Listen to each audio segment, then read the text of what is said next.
Ayda, yadımdan çıxdı cümlə. Assalamu alaikum izləyicilər. Bugün Barakaça zəmi məhsulları ilə salat hazırlayacağıq. Bu gördüyünüz zeytun yağıdır. Soyuq sığım həm müalicəvi, həm isə salatlar üçündür. Mağazamızın məhsulu olan tuna balığı və qara zeytunumuz var. Bunlardan əlavə qarğıdalı, çeri pomidor, xiyar və kahı. Qeyd etmək istəyirəm ki, təmiz və təbii zeytun yağından, tuna balığından və zeytundan istifadə etdiyimiz üçün bu salat xeyirlidir və çox faydalıdır. Kahını əlavə edirik, xiyarı əlavə edirik, pomidoru, kuruzu, qırmızı soğanımızı əlavə edirik. Daha sonra tuna balığımızı əlavə edirik.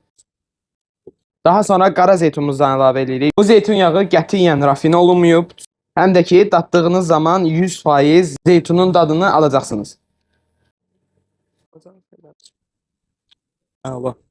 Bu salata ləzzət verən bizim mağazamızda olan tuna balıqları, məsələn, cürbəcürdür, zeytunlusu var, şüyürdüsü var, acılısı var, sadə variantı var. Salatların olmazsa olmazı və bizim salatımıza fərqli, daha gözəl dad verən soyuq sıxım zeytun yağımız. Bu salatı daha ləzzətli edən bizim mağazamızın qara yağlı zeytunudur. Gəlin alın, bu salatın dadına baxın və sonra isə razı qalın.